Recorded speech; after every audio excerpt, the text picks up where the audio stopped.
Kiinan Keski-Aasiassa, Tiibetin Ylängön pohjoisreunassa, kohoaa lähes 7 kilometrin korkeuteen eräs maailman vaikeapääsyisimmistä vuorista, Ulug Mustaq, suuri jäinen vuori. Useat kansainväliset retkikunnat ovat yrittäneet päästä sen länsipuolelle, mutta ne kaikki ovat epäonnistuneet lähes 5 kilometrin korkeudessa sijaitsevien juoksuhiekkakenttien lannistaminen.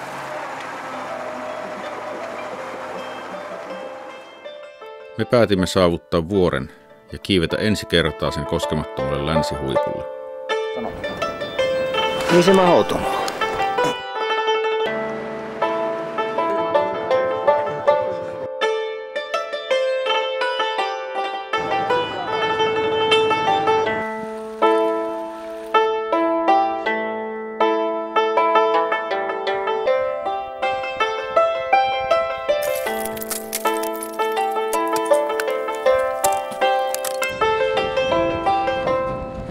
This is my personal risk limit.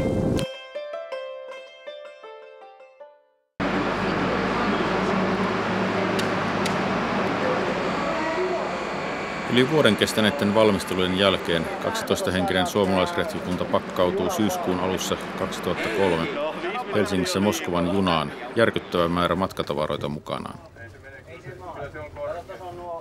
Edessä on 7 viikkoa seikkailua ja tavoitteena jotain sellaista, mitä kukaan ei ole aiemmin kyennyt tekemään. Tavoitteena on Tiibetin Ylängön pohjoislaita ja Kunlunin vuoriston keskeinen huippu Ulug Mustaq. Matka alkaa Moskovan ja Kirgisian pääkaupunkin Bishkekin kautta. Tekee vielä viime hetken ostokset. Ihan niin kuin varustautuu tätä tulevaa rankkaa koitosta varten. Bishkekistä matka jatkuu 2 raskastekoisella 6-pyörävetoisella maastokuorma-autolla. Tällä sitä sitten lähdetään. Katsotaan vaan, niin me ollaan jossain hevovitussa ja ihmetellään, kun täällä on kampiakseli pihalla tästä vehkeestä. No. Ural Hutkar.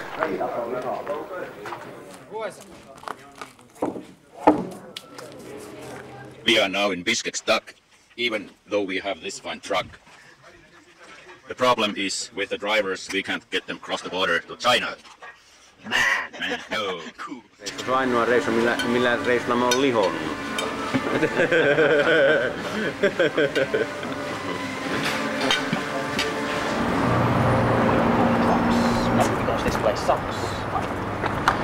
As the big red machine gradually moves, the feeling improves.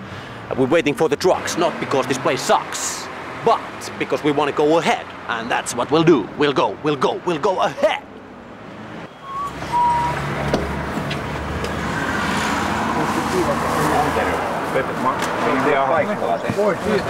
Vielä voi perua. No ei oikein kyllä. Kyllä se nyt alkaa olemaan myöhäistä. Finally on the road.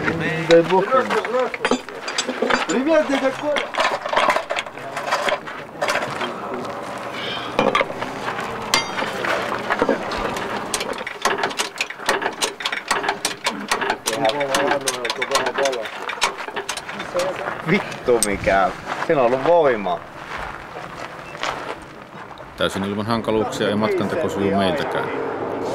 Kulmuraudan pätkä puhkaisee yhden renkaan heti ensimmäisenä iltana. Ja seuraavana päivänä huonokuntoinen polttoainetynnyri repeää kuoppaisella tiellä matkalla kohden Torukartin solaa Venäjän ja Kiinan rajalla.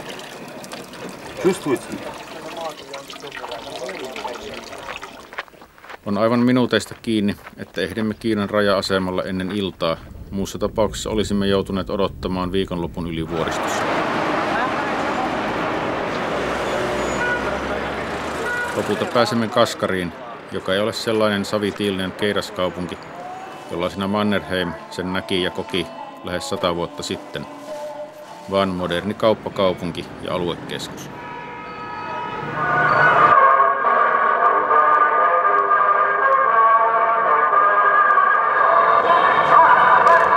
Tavaratalon henkilökunnan sotilaallisen täsmälleen aamuvoimistelu on aika erikoinen yhdistelmä sosialistista kuria ja uuden aikaista yritteliäisyyttä.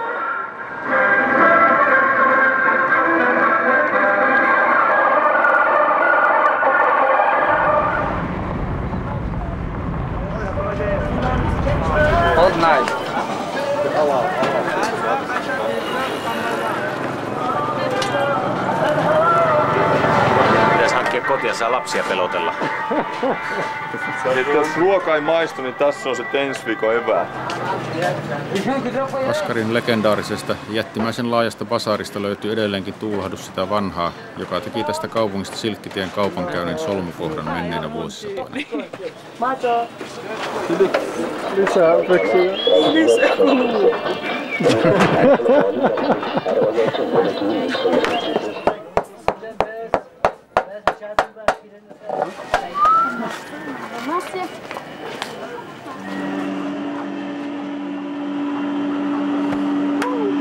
Kaskarista kyytiin lastataan leiritarpeita ja kuukauden muonavarat. Täältä mukaan lähtevät myös tulkki, opas ja retkikunnan kokki. Täällä on kaljaa! Kaljaa! Täyteen lastatut autot suuntaavat nyt kohden itää pitkin Silkkiteen eteläistä haaraa. Se on jo vähän sellaista Obelix-meininkiä.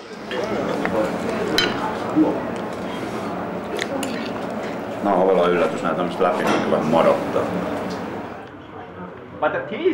Taival Keidaskaupungista toiseen kestää muutamia päiviä ja paikalliset ravintolat ja käymälät tulevat vähitellen tutuiksi. Oh man, I feel relieved. Jos siellä paskaa on, niin kyllä sen saa sieltä puristettua. Näillä seuduin ei juurikaan kulje ulkomaalaisia, siksi retkikunta on hyvän tahtoisen uteliaisuuden kohteena, missä vain pysähtyykin. On meidän renkaissa reikiin, sit tulee Vararengas Blues. On meidän renkaissa reikiin, nyt iskee Vararengas Blues.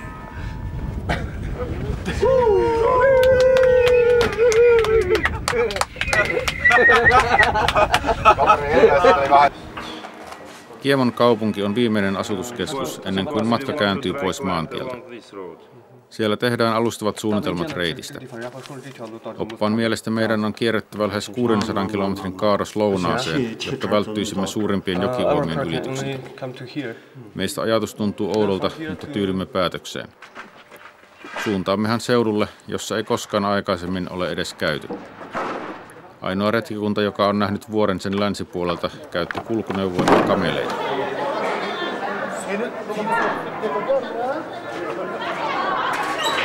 Ennen käännöstä kohden tuntematonta käymme vielä hankkimassa viimeiset tuoreet einekset Kiemon lihatorilta.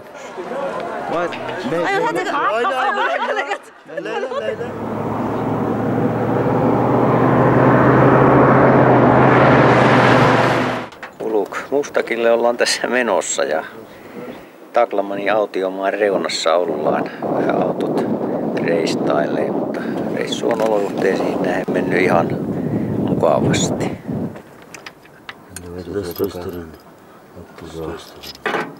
А потом крутить как будешь? Потом?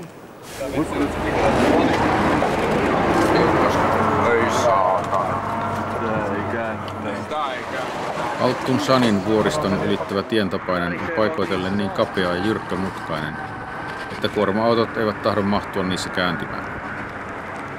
Pelottavan päivän jälkeen selviämme kuitenkin Tulan niittyjen laidalle 3,5 kilometrin korkeuteen. Siellä hylätty navetta saa toimittaa ravintolan virkaa 2 päivän ajan, jotka täällä vietetään ohueen vuoristoilmaan totuttelemiseksi.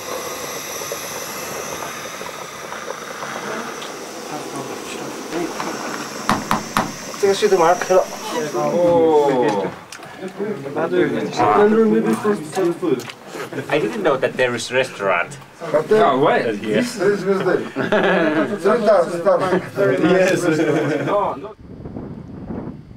Valmiit tiet loppuvat tähän. Nyt on siirryttävä ajamaan pitkin purojen pohjia ja hakeutua kuiville tasangoille.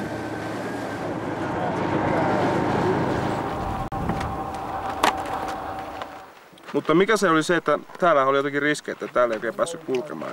Siinä on koko laakso. Lentohiekkaa, mutaa.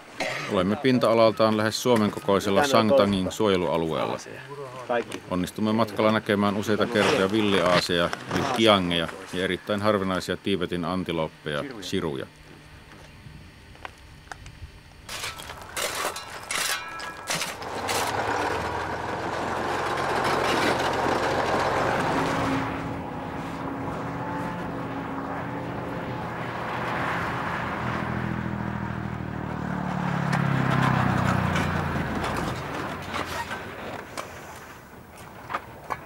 vedenjakajina toimivien vuoriharjanteiden ylitykset tuottavat päänvaivaa ja aiheuttavat ensimmäisen vaurion ajoneuvollemme.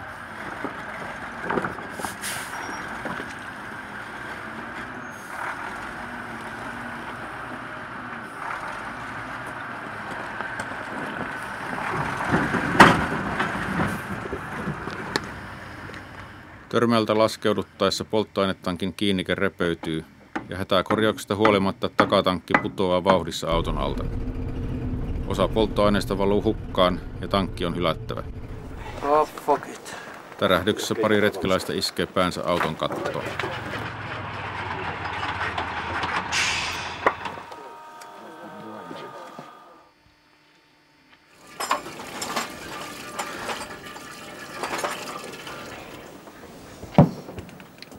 No, enough. Hieman toivoa antaa se, että näemme ensi kertaa Uluk Mustakin vajaan 100 kilometrin etäisyydeltä. Ei kerta kaikkiaan, mä olisin odottanut, että on vähän enemmän kaltsiakin, mutta se on niinku, siis todella lumessa. Olemme jo päässeet lähemmäs vuorta kuin mikään aiempi retkikunta. Ensimmäinen tavoite on saavutettu, vaikka matkaa ja vaikeuksia on epäilemättä vielä edessä. Matkanteko sujuu hitaasti, yöt ovat kylmiä ja autot saadaan käyntiin vasta puolilta päivin. Lämmintä ruokaa ei saada päiväkausiin ja mielialat alkavat olla hieman ärtyneitä, vaikka Toni Niiranen pyrkiikin piristämään retkikuntaa tempauksillaan.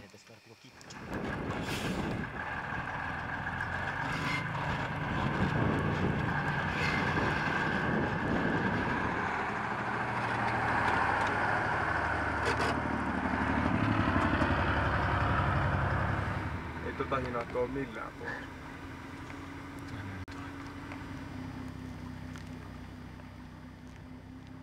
Lopulta vaikeudet alkavat tosissaan. Laajaa jokisuistoa ylitettäessä rahtiauto juuttuu lopullisesti hiekkavelliin. Moottorista kuuluu vain ikävää vinkunaa ennen kuin se pysähtyy kokonaan. Pian linjuri kokee saman kohtalon. Paikalle pystytään leiri ennen kuin autoja ryhdytään tosissaan irroittamaan.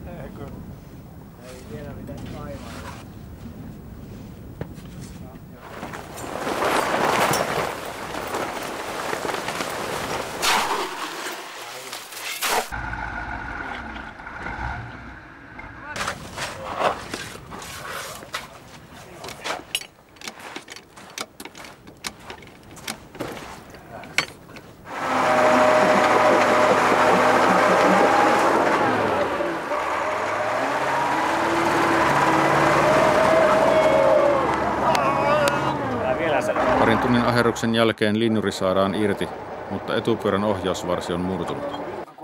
Vajerilla tehty hätäkorjaus ei kestä ajoa. Nyt on rahtiauto pakko saada irti, tai retkikunta on tuhon oma. Nyt mä kuuntelen sun keuhkot vielä tuossa. Lisää vaikeuksia on tiedossa. Heikki Karisen vuoristotautitutkimusta varten kaikki retkikunnan jäsenet kävivät ennen lähtöä lävitse täydellisen kuntotestin.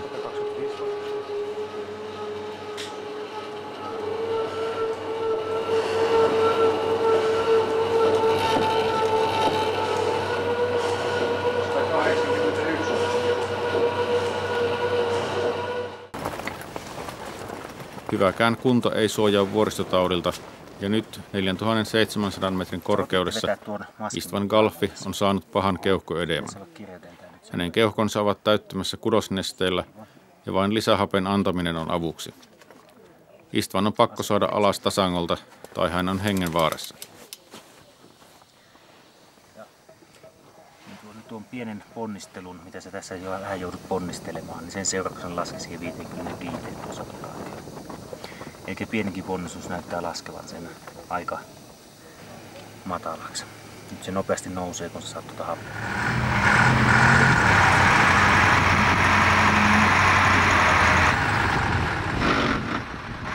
Lopulta kaikki pannaan peliin ja rahtikuormuri kiskotaan ylös purosta. Siihen siirretään kaikki polttoaine ja pelastuspartio lähtee viemään Istvania takaisin Kiemoon. Kaupungista on myös tuotava lähes 1000 litraa polttoainetta, jos mieli päästä takaisin ihmisten ilmoille.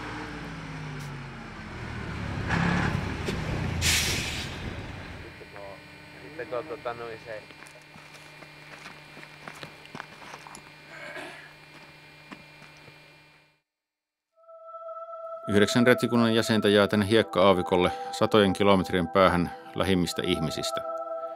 Mitään yhteydenpitovälinettä ei ole, sillä ainoa satelliittipuhelin päätetään ottaa pelastuspartion mukaan. Leiri nimetään optimistisesti unohdettujen laaksoksi.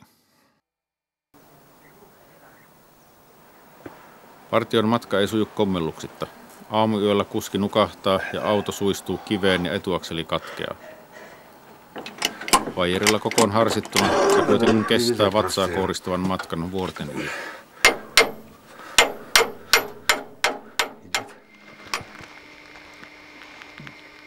Sillä välin unohdettujen laaksossa aikaa tapetaan varustehuollon ja jäätikköharjoittelun merkeissä. Oikeaoppisesti tee. It's quite nice that everybody of us are in good mental strength, so no loonies around.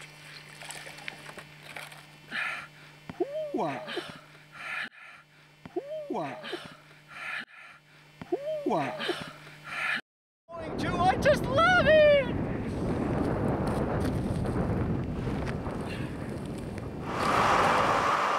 Kiemussa auto saadaan korjattua armeijan varikolla ja paluu vuorille alkaa.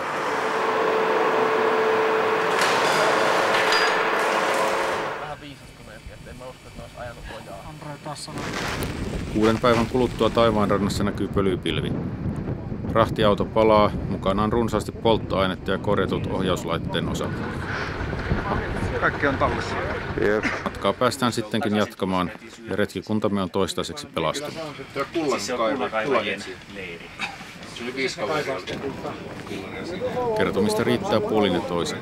Heikki kuvailee eräänlaista kotikäyntiä, jolla hän lääkitsi sairastunutta kullanetsijää. Tästä hän sai palkaksi paitsi pienen nyytin kultahippuja, myös tervetulleen lautasellisen tuoretta nuudelikeittoa.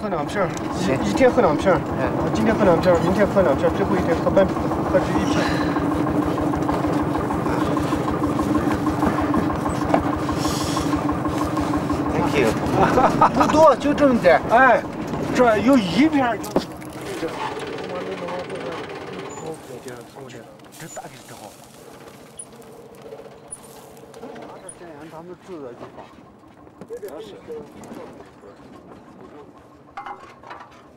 来，你过来。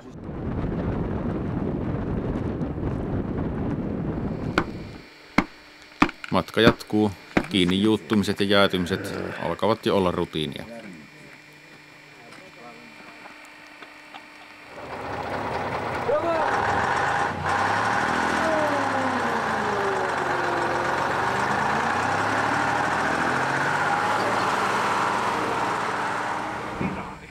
Lopulta, kun matkaa on tehty 17 päivää, saavumme vuoren juurelle. Tästä kulmasta ties sitten minkälainen. Nythän me nähdään niinku se.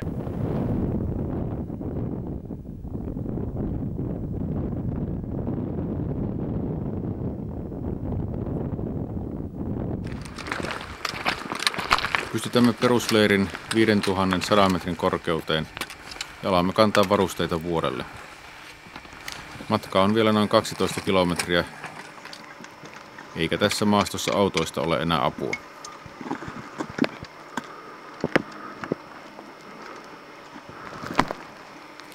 Tehdään Anterua uutta. Me ei nähdä sitä. Ja toinen toi Heikki, mä en tiedä mikä sillä on. Heikki oli meidän perässä.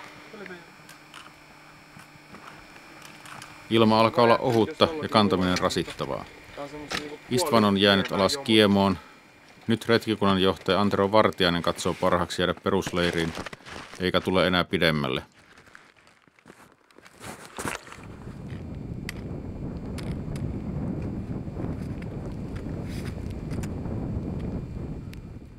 Mika Seppäsellä ei myöskään kulku ole enää kovin joutuisaa. On se homma.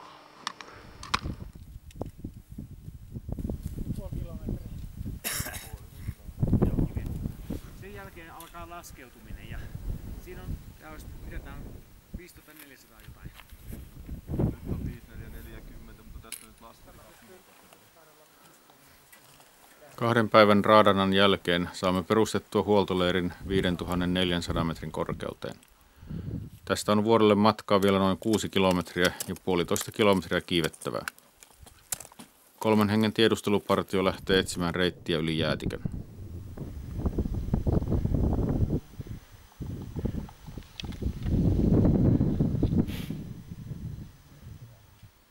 Illalla on tehtävä vaikea päätös. Aika on huvennut vähiin. On mahdotonta, että kaikki pystyisivät kiipeämään vuoren huipulle.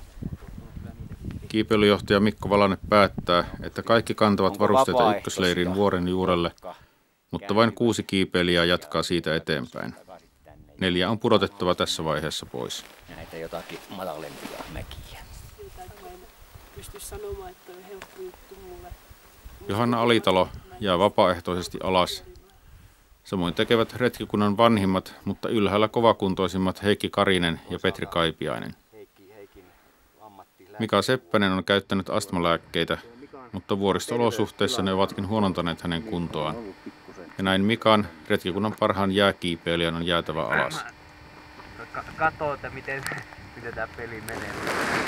Olisi varmaan siinä Pettymys on katkera niellä. Taidothan mulla on jää- ja mikset kiipeilyssä aika kovaa. Päätös on tehty ja se pitää. Seuraavana aamuna 10 hengen joukko lähtee varustamaan ykkösleiriä kantamalla varusteet jäätikön ylitse. Reput painavat jokaisella noin 25 kiloa. Hankala määrä kamaa.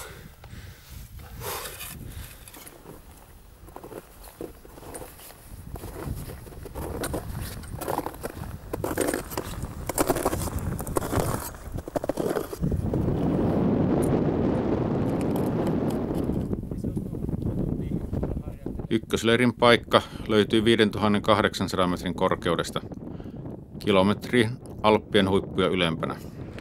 Eikä kiipeilyjohtaja Mikko Valanteenkaan askel nouse enää kovin kevyesti.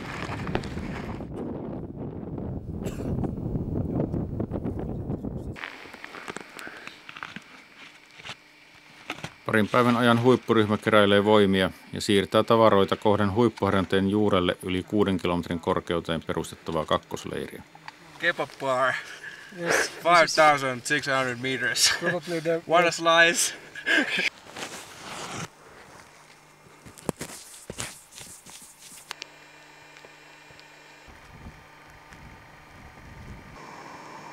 Viimein 6 miehen iskuryhmä päättää siirtyä kakkosleiriin ja sieltä käsin yrittää huipulle.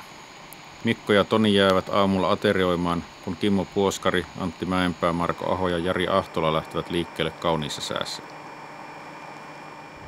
The wind is indeed picking up.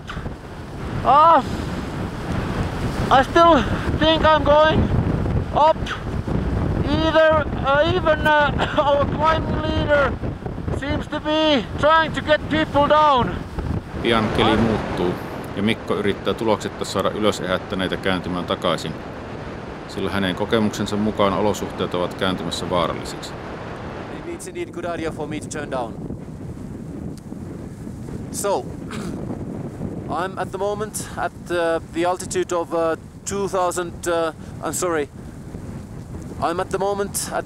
of 6,220 meters, roughly. The weather being and time being, I have decided this is it for me in Uluk Mustak. So, this is my personal risk limit. I quit here. Mikko ja Toni palaavat alas ykkösleiriin. Sitä ennen Toni pystyttää huipulle tarkoitetun Suomen lipun hankkeen ja toteaa matkansa päättyvän tähän. I'm very sorry that I couldn't take you up to the summit with my little camera. Hopefully someone else could, and we'll share the photos with you.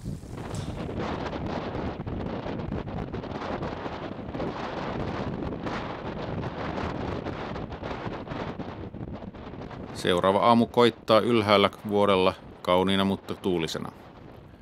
Kakkosleirin nelikko lähtee kohden huippua.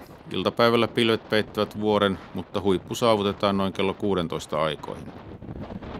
Näkyvyyttä ei ole, mutta satelliittipaikanin antaa huipun korkeudeksi 6932 metriä. Korkein ja hankalin suomalaisten koskaan tekemä ensinousu on tosiasia. Uluk Mustakin koskematon länsihuippu on valloitettu.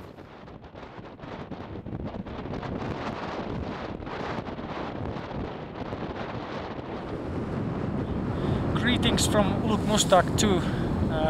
4 of our team members summited Uluk Mustak 2 this afternoon. Kimmo Puoskari palaa vielä samana iltana ykkösleiriin ja tapaa matkallaan Tonin. Samoin alas vaapuu aivan puhkiväsynyt Jari Ahtola. 2 muuta huipun valloittajaa jää kakkosleiriin, jonne nousee lopulta myös Mikko Valanne. Morjens. Onneksi olkoon. I'm so tired but so happy. Now I have to go before the dark.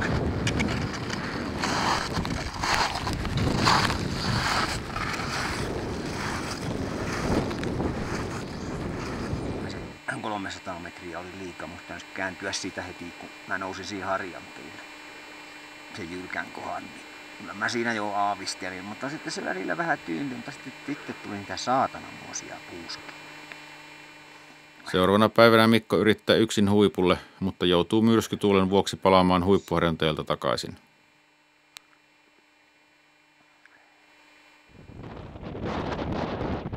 Leirit puretaan ja tavarat kannetaan perusleiriin.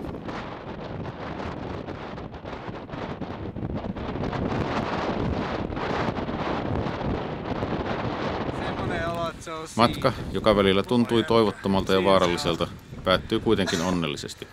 Maailman vaikeapääsyisin vuori tuli valloitettua 4 suomalaisen voimin ja 8 toverin avustuksella.